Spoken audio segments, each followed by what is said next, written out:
Assalamualaikum warahmatullahi wabarakatuh.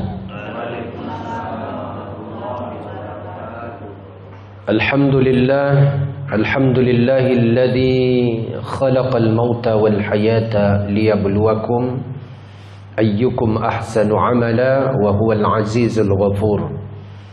Ashhadu an la ilaha illallah wa ashhadu anna Muhammadan abduhu wa rasuluh.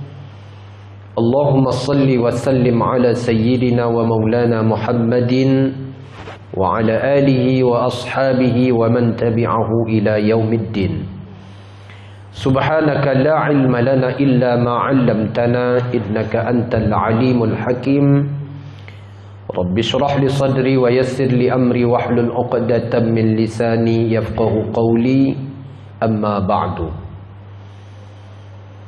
Kaum muslimin wal muslimat, jamaah subuh yang dimuliakan Allah Subhanahu wa taala. Mari sama-sama kita kembali memperbaharui rasa syukur kita kepada Allah Subhanahu wa taala. Karena khususnya di subuh yang mulia ini Allah masih memberikan kepada kita beragam macam nikmat yang tidak bisa kita hitung, tidak bisa kita kalkulasi, tapi semuanya bisa kita rasakan. Baik yang terlihat oleh mata kita atau yang tidak terlihat oleh mata kita tapi bisa kita rasakan. Semua itu adalah anugerah dari Allah Subhanahu wa taala. Bersalawat dan salam kita kepada Nabi yang mulia, Nabi Muhammad Rasulullah sallallahu alaihi wasallam, dengan ucapan Allahumma salli wa sallim ala sayyidina Muhammad wa ala alihi wa sahbihi ajma'in. Assalamu alayka ya Rasulullah. Nabi yang diceritakan dalam berbagai macam riwayat,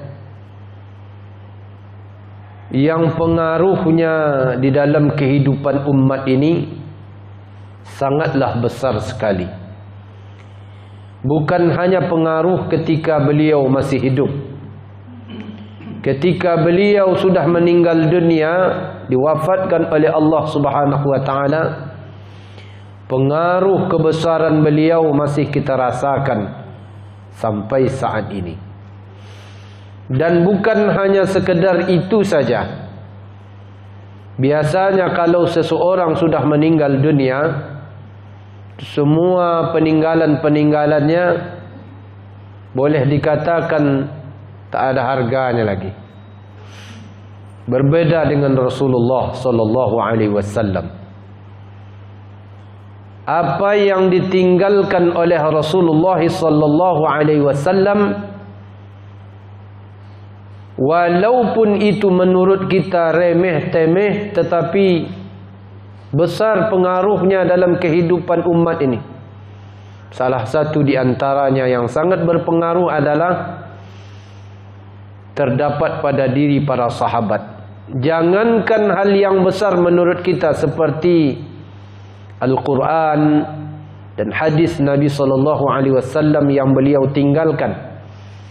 Barang yang harian menurut kita remeh-temeh, tapi itu berharga dalam hati para sahabat dan umat Islam. Apa itu? Bagian daripada tubuh Rasulullah. Diceritakan bahwa ketika Nabi SAW bercukur, potong rambut, maka sahabat Rasulullah SAW sudah menunggu-nunggu saat suasana itu. Mereka menunggu, tidak ada satu helai rambut Nabi pun yang terjatuh, tidak ada satu helai rambut Nabi pun yang terbuang, seperti rambut kita terbuang, dibuang kemana saja yang diinginkan oleh tukang pangkas. Rambut Nabi dikutip satu-satu.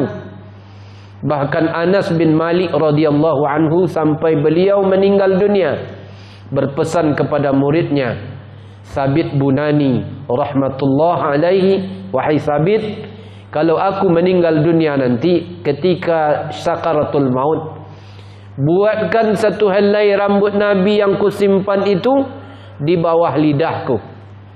Tujuannya apa? Tujuan Anas bin Malik menempelkan rambut Nabi di lidahnya ketika sakaratul maut adalah tabarruk, mengambil berkah daripada athar peninggalan Rasulullah sallallahu alaihi wasallam. Dari cerita riwayat ini jelaslah bahawa apapun yang ada pada Rasulullah sallallahu alaihi wasallam sangat berharga sekali.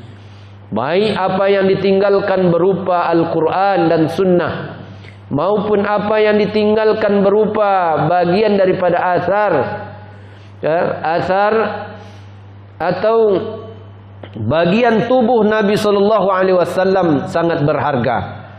Bahkan kalau Nabi berbekam, darah Nabi sallallahu alaihi wasallam tidak akan pernah hilang begitu saja. Dia akan ditelan oleh para sahabat. Dia akan ditelan oleh para sahabat. Sampai Nabi katakan kepada sahabat yang menelan darah bekam beliau, siapa yang darahku bercampur dengan darahnya, kata Nabi, maka haram jasadnya disentuh oleh api neraka. Begitulah kecintaan mereka kepada Rasulullah sallallahu alaihi wasallam. Bapak Ibu hadirin yang dimuliakan oleh Allah Subhanahu wa taala, subuh ini kita lanjutkan kajian kita kitab Mukasyafatul Qulub Al-Muqarrib ila Hadrati Allamil Ghuyub yang disusun oleh Hujjatul Islam Abu Hamid Al-Ghazali. Sudah sampai kita kepada paroh kemarin tentang sabar ketika diuji oleh Allah. Sedikit mereview apa yang kita sampaikan pada bulan kemarin. Siapa yang ingin selamat, kata Imam Al-Ghazali, siapa yang ingin selamat daripada azab Allah, kemudian dia mendapatkan pahala dan rahmat dari Allah, lalu dengan pahala dan rahmat dari Allah itu dia pun masuk ke dalam surga. Siapa yang ingin ini semua, kata Imam Al-Ghazali, hendaklah dia tahan dirinya daripada syahwat nafsu, ya, syahwat keduniaan. Karena disebutkan oleh Nabi, hubbud dunya ra'su kulli khati'ah. Cinta terhadap dunia itu merupakan induknya seluruh dosa. Kemarin sudah kita sampaikan cerita murid Nabi Isa yang begitu mencintai dunia, dia tidak lolos menjadi murid Nabi Isa. Dari bermula mencintai dunia, loba rakus terhadap dunia, akhirnya membunuh untuk mendapatkan itu. Akhirnya apa kata Nabi Isa alaihi salam? Ad-dunya qintarun. Dunia itu jembatan. Jangan kalian berlama-lama di atas jembatan. Fa'buruha wa la ta'muruha. Kalian lewat aja dunia itu, jangan kalian makmurkan dia. Jangan kalian buat jembatan rumah di atas jembatan. Jangan kalian huni jembatan. Yang namanya jembatan tu untuk tempat lewat saja. Tak boleh tinggal lama-lama di situ. Itulah yang disampaikan oleh Nabi Isa alaihi salam. Tahan nafsu kita, ya, tentang terhadap dunia ini. Tahan diri kita terhadap syahwat keduniaan. Lalu yang kedua apa kata Imam Al-Ghazali? Wal yasbir ala syada'id. Hendaklah kita itu bersabar terhadap ujian yang diberikan oleh Allah. Jadi dua cara itu saja untuk dapatkan masuk surga. Ending kita ni semua kan ingin masuk surga. Saya tanya kepada bapak-bapak, ibu-ibu yang hadir ni, ibu-ibu ketika mau melaksanakan solat ni tujuan terakhirnya apa? Ada tak orang tak mau masuk surga Pak Ustaz? Tujuan kita itu pasti diantaranya adalah ingin masuk surga nanti. Beramal ini susah-susah subuh-subuh datang ke Masjid Al-Barakah ini, Tujuannya adalah ingin nanti mendapatkan kebahagiaan yang sebenarnya, yaitu masuk ke dalam surga. Jadi kalau ingin itu semua, kata Imam Al-Ghazali, tahan nafsu. Yang kedua, sabar terhadap ujian Allah Ta'ala. Ujian Allah itu disebutkan oleh Imam Al-Ghazali kemarin tiga bentuk. Tiga bentuk kesabaran kita terhadap ujian. Satu, kata Imam Al-Ghazali, sabar terhadap perkara mentaati Allah. Dalam kita beribadah mentaati Allah itu harus ada sifat sabar. Bapak ibu solat subuh, pada subuh ini kalau tidak sabarlah, mungkin sudah keluar semuanya. Tapi alhamdulillah, dengan adanya sifat sabar yang Allah Ta'ala tanamkan dalam diri kita pada subuh ini, kita masih tetap berada di rumah Allah Subhanahu wa Ta'ala. Yang kedua, kata Imam Al-Ghazali, sabar itu terhadap ala maharimih, perkara yang diharamkan oleh Allah. Tadi melaksanakan ketaatan ibadah. Lalu yang kedua ini, sabar kita terhadap perkara yang diharamkan Allah. Banyak yang diharamkan oleh Allah, ya, banyak yang dilarang oleh Allah Subhanahu wa Ta'ala. Sabarkan diri kita, tahan diri kita untuk tidak melakukan yang diharamkan oleh Allah. Lalu yang ketiga, kata Imam Al-Ghazali, sabar kita peruntukkan alal musibah, terhadap ujian musibah yang diberikan oleh Allah Subhanahu wa Ta'ala. Masing-masing, kata Imam Al-Ghazali, punya tingkatan berbeda. Orang yang sabar ketika taat kepada Allah menjalankan ibadah, itu nanti diberikan oleh Allah Subhanahu wa Ta'ala pada hari kiamat, ketika sudah berada nanti di dalam surga, tingkatannya 300 darajatin, 300 derajat, 300 tingkat. Jarak antara satu tingkat dengan tingkat yang lain, kata Imam Al-Ghazali, bainas sama'i wal ardh, antara satu langit dengan bumi, antara langit yang satu dengan bumi. Itu besarnya, tingginya tingkatan yang diberikan. Beda lagi, kata Imam Al-Ghazali, orang yang sabar terhadap perkara yang diharamkan oleh Allah, maka dia diberikan derajat lebih tinggi dari itu. Apa derajatnya? Apa tingkatan yang diberikan? 600 darajah. Dia diberikan 600 derajat, 600 tingkat. Kalau tadi 300, kalau sabar terhadap perkara yang diharamkan oleh Allah, tidak melaksanakannya, diberikan tingkat nanti di dalam surga, tingkatnya 600. Berapa jarak antara satu tingkat? Beda lagi. Jarak antara satu tingkat dengan tingkat yang lain, mithlu ma bainas sama'is sabi'ah wal ardis sabi'ah. Jaraknya antara langit ketujuh dan bumi ketujuh. Lapis bumi yang ketujuh sana. Langit yang ketujuh, lapis bumi yang paling bawah. Lalu yang tertinggi apa? Siapa yang bersabar terhadap musibah yang diberikan oleh Allah, meninggal anak, meninggal istri, meninggal suami, meninggal orang tua, meninggal orang-orang yang kita sayangi, karib kerabat, sabar kita terhadap itu. Bukan hanya sekadar sabar terhadap itu, Allah berikan ujian dalam hidup kita ini, berbagai macam ujian. Susah hidup, tidak senang seperti dibandingkan dengan orang lain. Susah, ya. Faqadaru alaihi rizquhu, kata Allah dalam Al-Quran, dalam surah Al-Fajr. Ditakdirkan sedikit rizkinya, payah dalam kehidupan ni, tapi dia tetap sabar, maka dia dapat nanti pahala. Berapa tingkat? 700 darajah.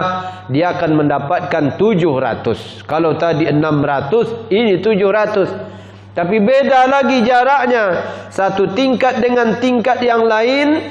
Ma bainal arsi ila thara, Jaraknya satu tingkat dengan tingkat yang lain antara Aras lagi di atas langit lagi. Kalau tadi langit ketujuh, kalau ini di atas langit lagi. Antara Aras dan yang paling bawah daripada bumi yang ketujuh tu, paling bawah lagi. Itulah dia tingkatan yang diberikan untuk orang yang sabar terhadap musibah ujian daripada Allah Subhanahu wa taala. Orang yang tidak sabar, siapapun dia, maka Allah Subhanahu wa taala berikan kepada dia berupa teguran. Nabi Zakaria disebutkan kemarin dalam cerita, karena dia tidak sabar terhadap bantuan Allah Subhanahu wa taala ketika dia dikejar oleh orang Yahudi, Bani Israel. Lalu dia minta pertolongan, ibaratnya minta bantulah kepada kayu yang besar ketika itu. Bukan menyembah kayu maksudnya, enggak. Tapi dulu-dulu para nabi itu diberikan mukjizat oleh Allah. Bisa terbuka kayu itu. Dia bicara saja, terbuka kayu itu. Wahai kayu, aku sedang dalam keadaan sulit, dikejar oleh kaumku Bani Israel. Kalau engkau tak bantu aku hari ini, saat ini, habislah aku dikejar, nanti aku dibunuh. Karena sifat orang Bani Israel itu yaqtulunal anbiya'a bighairi haq. Mereka membunuh para nabi. Nabi-nabinya dulu dibunuh oleh orang Bani Israel. Sampai sekarang pun Bani Israel itu menjadi masalah bagi dunia, khususnya dunia Islam.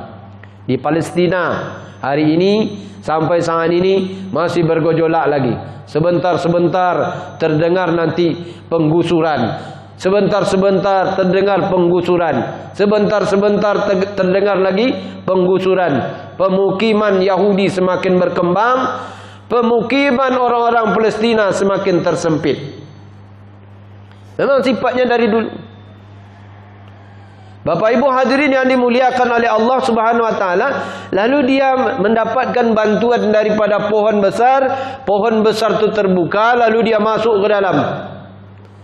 Ketika dia masuk ke dalam, datang iblis menunjukkan Bani Israel, hai Bani Israel, di dalam ni ada Nabi Zakaria. Kalian belah dengan gergaji. Maka ketika itu Allah katakan, hai Zakaria, jangan kau berteriak lagi ketika digergaji kepalamu. Kepalamu dibelah menjadi dua oleh Bani Israel tadi. Jangan kau berteriak lagi. Sabarlah. Sabar.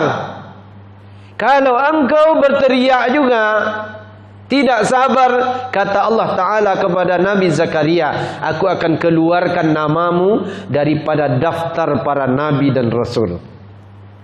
Begitu. Sampai Nabi dan Rasul pun, kalau dia tidak sabar, maka akan dikeluarkan dari catatan terbaik. Akan dikeluarkan dari catatan orang-orang hebat. Maka akhirnya Nabi Zakaria pun sabar terhadap apa yang diberikan oleh Allah Subhanahu wa taala berupa ujian. Akhirnya apa? Dibelah oleh kaumnya, tetapi ketika itu dia mengucapkan Allah, Allah, Allah. Bapak Ibu hadirin yang dimuliakan oleh Allah Subhanahu wa taala. Apalagi kita tidak sabar, maka kita tidak akan mendapatkan tempat terbaik. Innama yuwaffas sabiruna ajrahum bighairi hisab. Kalau pahala-pahala yang lain itu masih bisa dihitung oleh para malaikat. Pahala menyelenggarakan jenazah berapa, Pak? Man syahidal janazah hatta tudfan.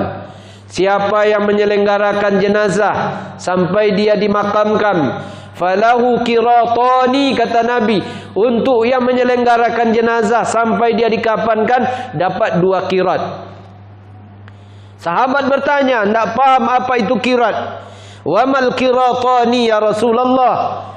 Apa itu maknanya 2 qirat ya Rasulullah? Mislul jabalainil azimaini. Qirat itu, 2 qirat itu seperti 2 bukit yang besar. Seperti 2 bukit yang besar. Begitulah besarnya pahala menyelenggarakan jenazah.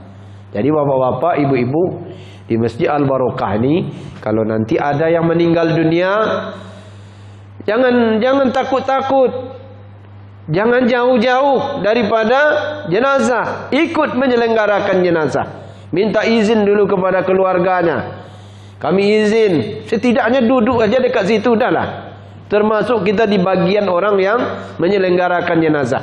Ada nampak orang motong kapan, kita ikut duduk situ, tengok, belajar. Nanti memandikan, kalau memang diizinkan oleh keluarganya, ikut kita memandikannya. Tapi jangan laki-laki dengan perempuan, tak boleh. Perempuan dengan perempuan, laki-laki dengan laki-laki. Ikut di situ, tengok bagaimana penyelenggaraan jenazah. Nanti kita bisa belajar. Sewaktu-waktu nanti kita akan membutuhkan itu. Orang tua kita meninggal, ya, ayah kita meninggal, ibu kita meninggal. Tidak mungkin kita suruh orang lain untuk menyelenggarakannya. Orang lain itu belum tentu amanah, Pak. Jangan, bukan maksud saya untuk bersuuzon, tidak. Orang lain itu belum tentu amanah. Kita anak-anaknya lah yang akan menjaga amanah itu. Khususnya untuk membersihkan kubul dan duburnya. Orang lain itu kadang-kadang jijik dengan orang tua kita, karena memang tidak ada hubungan darah sama sekali. Tapi anak-anaknya, keluarganya, dialah yang seharusnya yang berhak untuk menyelenggarakan jenazah itu. Maka belajar kita. Di samping dapat pelajaran, kita pun dapat pahala yang besar daripada Allah Subhanahu wa ta'ala. Tetapi pahala sabar terhadap ujian dari Allah Subhanahu wa ta'ala ini, pahalanya innama yuwaffas sabiruna ajrahum bighairi hisab. Pahalanya tak terbatas. Sampai para malaikat pun tak mampu untuk menghitung pahala orang-orang yang sabar, khususnya sabar terhadap ujian yang diberikan oleh Allah Subhanahu wa ta'ala. Bapak Ibu hadirin yang dimuliakan oleh Allah, kita lanjutkan. Qala al-Junaid al-Baghdadi rahimahullahu ta'ala, al-bala'u sirajul arifin.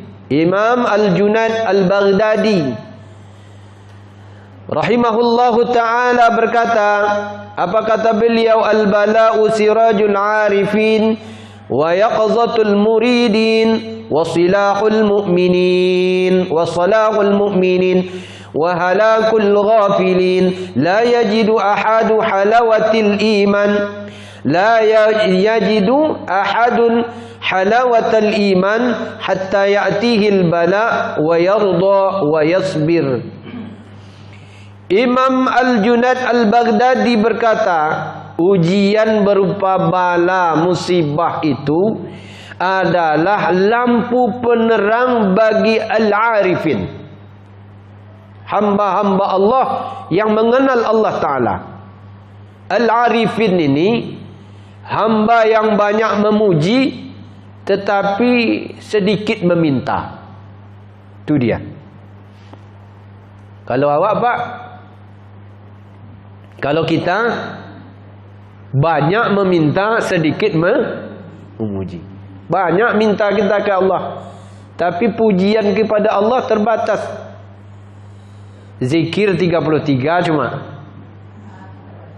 Zikir 33 itu pun itu dah laju-lajunya 60 km per jam. Zikir kita pun tak sempurna. Kadang-kadang terdengar Allahnya di awal, akbarnya tak dengar. Kadang-kadang terdengar akbarnya aja, Allah tak terdengar. Tapi hamba yang al-arifin, mereka yang banyak memuji, sedikit meminta. Siapa contohnya? Nabi Ayub. Nabi Ayub itu betapalah dia diberikan ujian oleh Allah Ta'ala. Sakit, ya, sakit lama. Sampai di dalam Al-Quran diceritakan, saking beliau beradab kepada Allah, dia tidak minta disembuhkan, tapi dia memuji Allah. Apa contohnya? dalam doanya, Rabbi, wahai Tuhanku, inni massaniyaddur, aku ini sudah diuji dengan ujian ya Allah. Dia tidak minta disembuhkan. Kalau kita lah di posisi itu, diberikan peluang untuk doa, ya Allah, bilulah sembuhnya lagi nih, bilulah sembuhnya, padahal sakitnya baru seminggu. Ini Nabi Ayub alaihi salam sudah bertahun-tahun sakit, tapi yang dipinta bukan untuk sembuh. Apa katanya di dalam Al-Quran? Wa anta arhamur rahimin. Saya tahu ya Allah, Engkau maha penyayang. Dia puji Allah. Dia tak minta sembuh. Dia puji Allah. Saya tahu Engkau maha pengasih lagi penyayang. Saya tahu. Begitu adab seharusnya. Banyak memuji, tidak banyak meminta. Kalau kita banyak meminta, sedikit memuji. Nanti dipuji-puji kalau sudah ada maunya. Jadi bala ini atau ujian dari Allah berupa musibah, kata Imam Al-Junaid Al-Baghdadi itu, sirajul arifin, lampu penerang bagi orang yang al-arifin. Semakin banyak ujian bagi mereka, semakin jelas terang jalan mereka.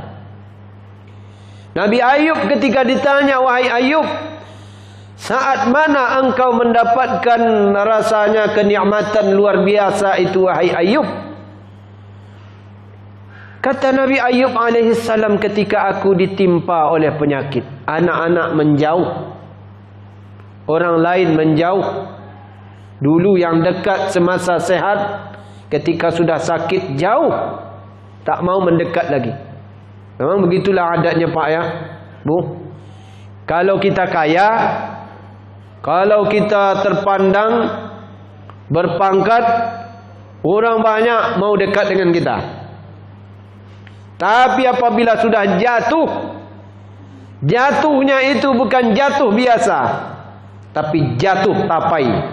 Kata orang, kalau sudah jatuh seperti itu tak ada yang mau mendekat lagi. Maka teman sejati itu adalah teman di mana kita akan dekat bersamanya ketika waktu kita senang dan waktu kita mendapatkan ujian. Itulah dia teman. Teman yang sebenarnya. Kalau ada teman seperti itu, rangkullah dia, pegang eratlah tangan dia, jangan lepaskan nanti sampai ke surganya Allah Subhanahu wa taala. Itulah teman yang sebenarnya. Jadi ditanya Nabi Ayub, di saat mana engkau mendapatkan kebahagiaan yang luar biasa, wahai Ayub? Apa kata Nabi Ayub? Di saat penyakit menggerogoti diriku, di saat orang lain sudah menjauh dariku, kata Nabi Ayub. Hei, ditanya oleh orang lain, heran orang, kenapa pada saat sakit itu engkau mendapatkan kebahagiaan yang luar biasa? Apa kata Nabi Ayub? Di saat aku sudah sehat, tak ada lagi Allah berkirim 2 kali dalam sehari kepadaku, berkirim salam. Tapi di saat aku dulu dalam keadaan sakit, Allah Ta'ala berkirim salam lewat malaikat Jibril. Wahai Jibril, sampaikan kepada Nabi Ayub, aku titip salam kepada dia. Sabar ya, 2 kali dalam sehari Allah Ta'ala kirim salam kepada Nabi Ayub lewat malaikat Jibril alaihi salam. Tapi setelah sehat, tak ada lagi. Artinya apa? Kalau hari ini kita ditimpa ujian berupa sakit, berupa susah, itu artinya apa? Allah ingin semakin kita dekat dengannya. Allah ingin menengok bagaimana kasih sayang kepada kita. Bukan sebaliknya, bukan berarti Allah Ta'ala benci. Ini kan ada suudzon kita dengan Allah. Saya aja yang nampak oleh Allah ini. Nah ada lagi. Pokoknya setiap hari hampir digerogoti oleh penyakit, penderitaan, berbagai macam musibah, ujian. Nah ada lagi kayaknya Allah menengok yang lain. Aku aja yang ditengok, aku saja yang diuji. Padahal di luar sana sebenarnya lebih banyak lagi ujian orang lain dibandingkan dengan kita. Maka itulah yang menyebabkan Nabi Ayub alaihi salam mendapatkan kebahagiaan yang luar biasa. Dapat salam dari Allah 2 kali dalam sehari. Tapi ketika sudah sehat, salam itu tidak ada lagi. Bapak Ibu hadirin yang dimuliakan oleh Allah. Jadi sakit itu bala, ujian, musibah yang diberikan oleh Allah Subhanahu wa taala kepada kita, itu sebenarnya jalan yang akan menerangi kita untuk sampai kepada matlamat maqamat yang kita tuju, yaitu surganya Allah Subhanahu wa taala. Orang yang ingin mencari Allah Subhanahu wa taala, murid ni artinya orang yang berkeinginan.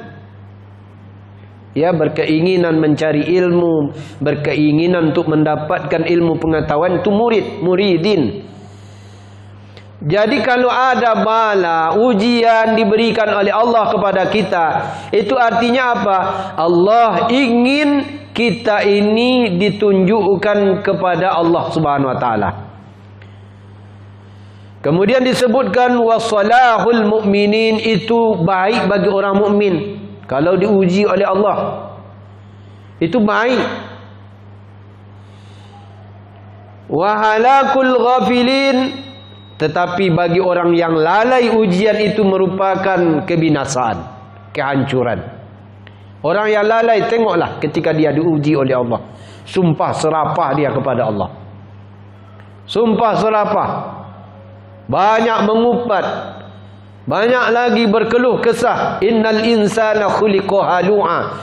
Manusia itu diciptakan dalam keluh kesah. Itulah sifat sebenarnya manusia. Idza massahul khairu manu'a. Apabila diberikan oleh Allah Ta'ala nikmat, dia tahan nikmat tu, tak mau diberikan kepada orang lain. Wa idza massahu syarru jazu'a. Apabila dia mendapatkan berbagai macam keburukan dalam kehidupan, musibah dan sebagainya, lalu dia tidak bersabar terhadap ujian itu. Jadi bagi orang yang lalai kepada Allah, musibah ujian itu menjadikan dia semakin terpuruk dan terpuruk. Tapi bagi orang beriman, ujian dari Allah Subhanahu wa taala itu menambah kebajikan kepada dia. Apa kebajikan? Dengan sebab orang beriman diberikan oleh Allah ujian berupa musibah, sakit, kemudian bala dan sebagainya. Disebutkan dalam hadis Nabi SAW, man marida lailatan fasabara wa radiya 'anillahi ta'ala kharaja min dhunubihi kayaumin waladathu ummuh. Orang yang tertimpa sakit, ya, orang yang mendapatkan ujian berupa sakit, lalu sakitnya itu semalam suntuk, sakit luar biasa. Ini baru semalam. Ada orang yang sakit sudah bertahun-tahun, ya, masuk rumah sakit, keluar rumah sakit, masuk rumah sakit, keluar rumah sakit, dalam negeri, luar negeri. Kalau ada yang seperti itu, sabar. Apa kata Allah Ta'ala? Apa kata Nabi SAW? Fasabara. Lalu terhadap penyakit yang baru semalam itu, dia sabar terhadap penyakit yang diberikan oleh Allah Ta'ala. Wa radiya 'anillahi ta'ala, dia ridha terhadap Allah. Artinya apa? Ini semua ujian dari Allah, saya terima dengan hati lapang. Apa yang diberikan oleh Allah Ta'ala untuk dia? Kharaja min dhunubihi, dia keluar dari dosanya. Saya yakin di antara kita yang hadir ini tidak ada yang tidak berdosa. Semua kita berdosa. Mulai tadi mata kita bangun, mulai kita bangun pagi tadi, itu sudah mulai bertumpuk dosa. Sampai nanti malam kita tidur lagi. Bahkan mohon maaf, ketika kita tidur itu pun membawa dosa. Tapi bagi orang yang sakit, walaupun itu hanya semalam kata Nabi, lalu dia sabar terhadap penyakit itu yang diberikan oleh Allah Ta'ala, yang sehari atau semalam diberikan oleh Allah Subhanahu Wa Ta'ala, maka dia ridha dengan itu. Dia terima dengan lapang hati. Karena dia tahu bahwa itu merupakan takdir Allah. Apa yang Allah Ta'ala berikan kepada dia sudah tercatat lebih dahulu. Sudah ada dalam catatan takdir. Dia tidak menyalahkan Allah. Dia terima. Dan dia berhusnuzan kepada Allah. Apa yang saya terima baru hanya satu malam berupa sakit ini, tidak berbanding dengan nikmat Allah yang puluhan tahun saya nikmati. Maka dia husnuzan terhadap Allah. Apa kata Nabi SAW? Dia akan keluar dari dosanya seperti bayi yang baru keluar dari perut ibunya. Artinya apa? Orang yang sakit ini, yang sabar terhadap sakitnya, dia ridha terhadap Allah Ta'ala, dia dihapuskan oleh Allah Ta'ala hari demi hari, ya, malam demi malam, dosa-dosa yang pernah dilakukannya. Itu hebatnya. Jadi bapak-bapak, ibu-ibu, kalau nanti tertimpa sakit, maka Nabi menyebutkan, fa idza maridtum fala tatamannawna al-afiyah. Kalau kalian tertimpa penyakit, sakit, fala tatamannaw al-afiyah. Jangan bercita-cita untuk sembuh. Sanggup tu, Bu? Nah, diam ibu-ibu di belakang. Bapak-bapak sanggup tak? Fala tatamannaul al-afiyah. Jangan berharap kepada jangan meminta-minta, jangan berharap-harap banyak untuk sembuh. Kalau Allah Ta'ala ingin sembuhkan, nanti sembuhkan. Itu sudah sampai pada makom yang tinggi itu. Artinya apa? Dia sudah menengok bahwa sakit ini bukan merupakan musibah lagi, tapi merupakan rahmat dari Allah. Kenapa itu rahmat? Karena setiap hari ketika dia sakit itu, dosanya akan dihapuskan oleh Allah, sampai Allah nanti katakan, kalian seperti bayi yang baru dilahirkan. Jadi kalau yang terkena sakit nanti senyum-senyum aja lah. Ya Pak ya, senyum-senyum aja.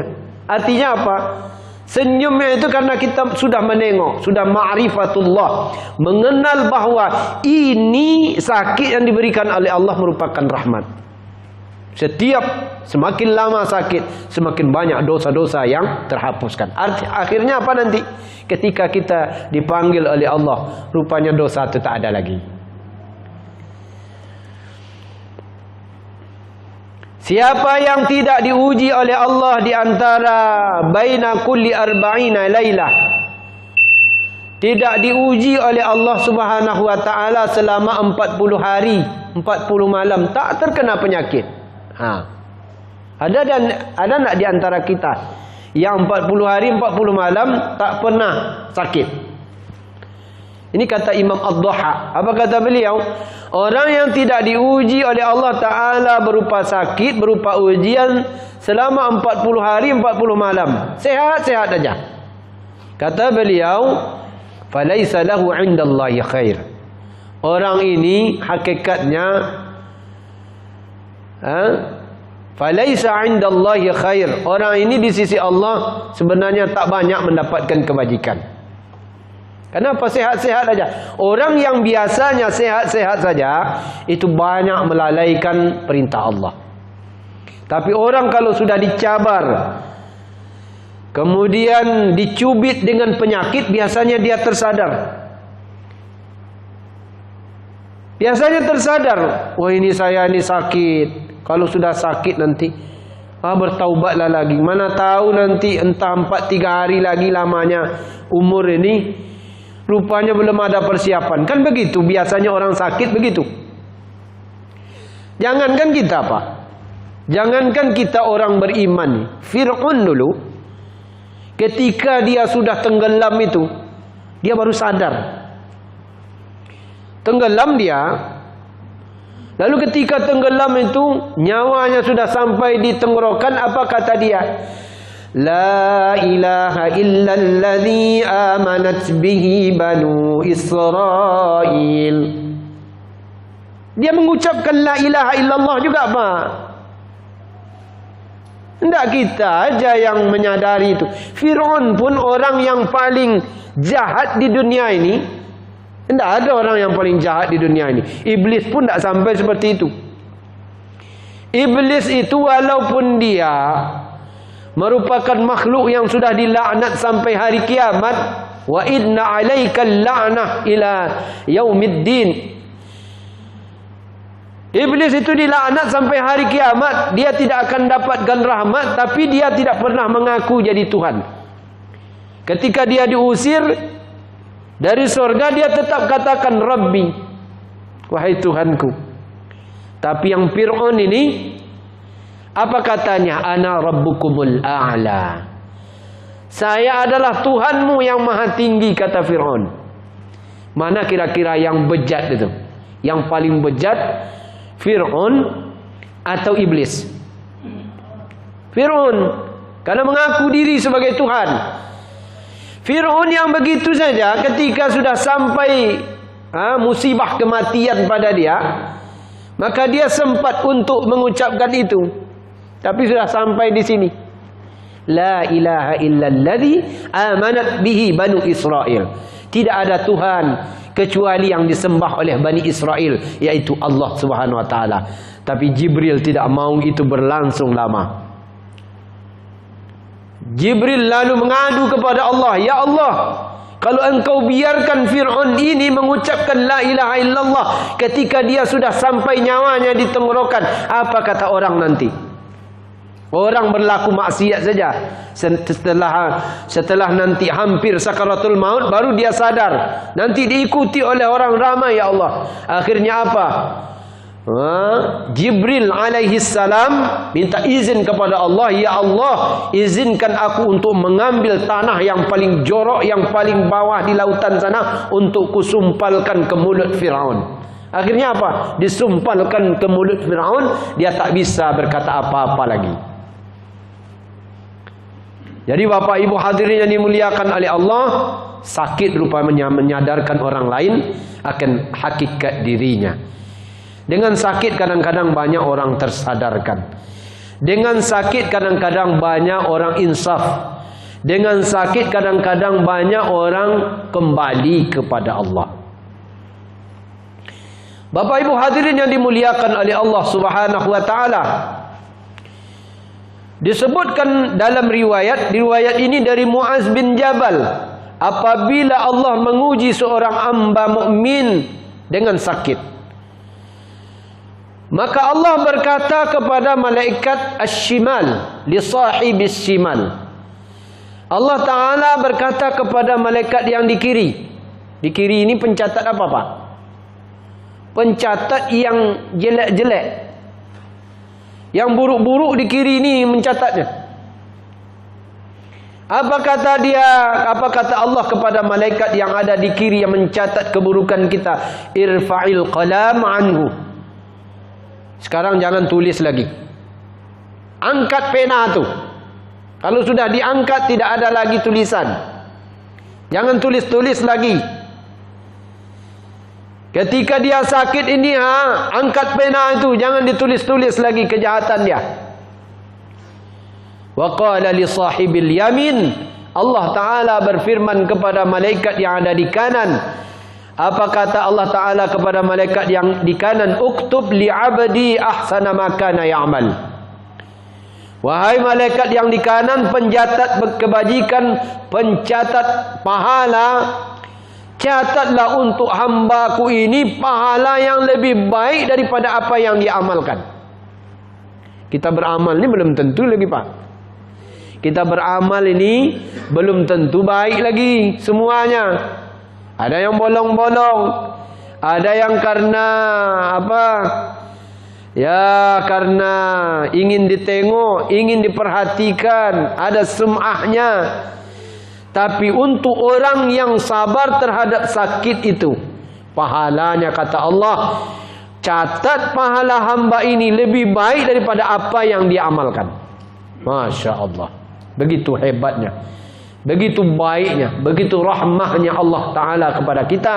Sampai dalam keadaan sakit pun kita diberikan oleh Allah Subhanahu Wa Ta'ala. Ujian pertama kali, Alhamdulillah, itu tingkat tertinggi itu.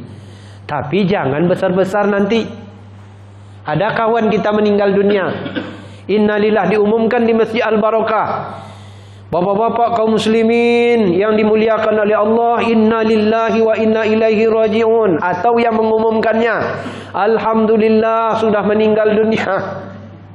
Jangan besar-besar di depan orang, cukup kita yang mengucapkannya.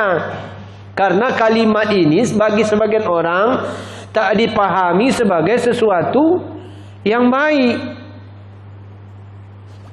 Nah, kita ucapkanlah di dalam hati kita atau sendirian kita, alhamdulillah. Baru kita ucapkan innalillah. Kalau kita ucapkan orang mendapat musibah, alhamdulillah, nanti bengkak-bengkak bapak setelah itu, jangan salahkan saya. Karena menerapkannya salah. Bapak ibu hadirin yang dimuliakan oleh Allah Subhanahu wa taala, sedikit lagi. Apa kata Allah Ta'ala? Alhamdulillah, dia katakan alhamdulillah. Apa kata Allah? Rufi'a dzalika ilallahi wa huwa a'lamu fayaqulu li'abdi. Dosa-dosanya diangkat oleh Allah Ta'ala, dan perkataan alhamdulillah itu akan diangkat kepada Allah. Allah lebih mengetahui apa yang dikatakan hambanya itu. Bukan Allah tak tahu, tapi Allah utus malaikat itu hanyalah sebagai penunjang, untuk dita'zimillah, membesarkan Allah Subhanahu wa taala. Apa kata Allah kepada malaikat itu? Ala inna ana tawaffaituhu an adkhalahul jannah. Kalau aku wafatkan hamba itu sedang dalam keadaan sakit itu, dia sabar, dia ucapkan tadi alhamdulillah dengan sebab dia sakit itu, akan aku masukkan dia ke dalam surga.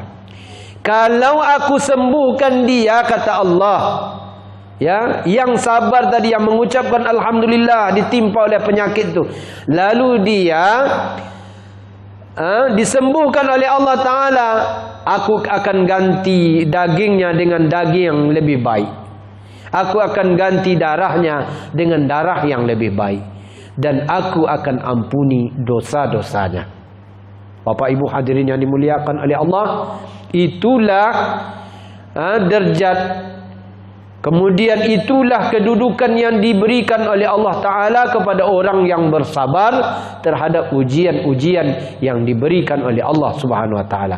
Tingkatan kesabaran yang paling tinggi adalah kesabaran ketika diberikan ujian musibah oleh Allah Subhanahu Wa Ta'ala.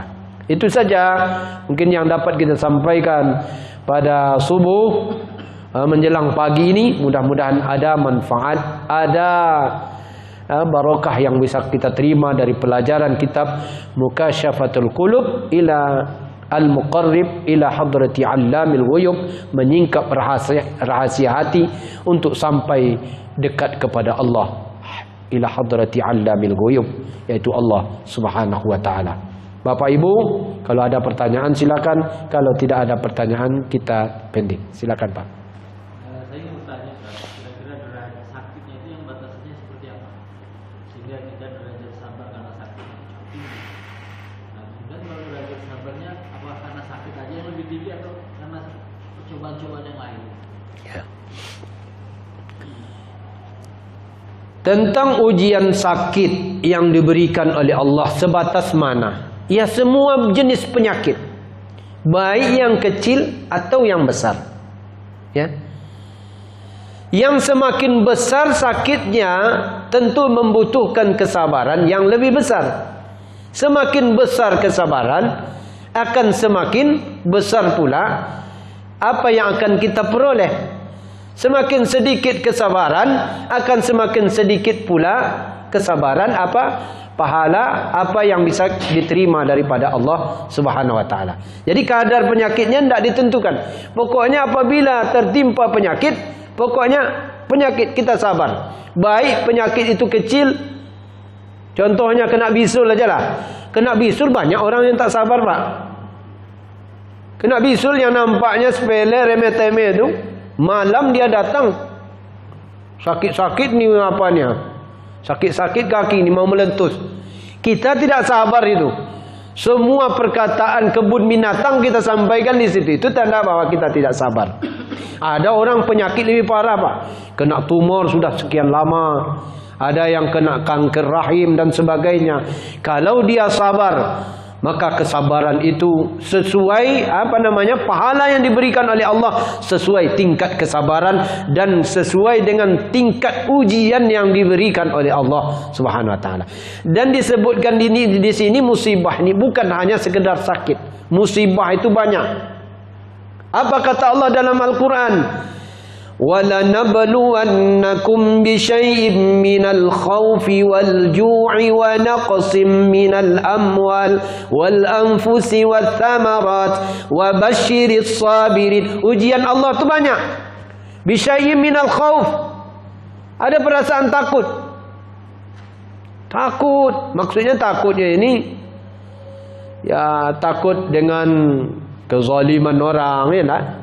Hari ini kan banyak terjadi kezaliman, macam-macam kita terima. Takut.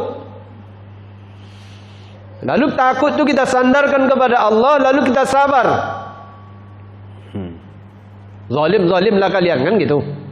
Kita tetap bersandar kepada.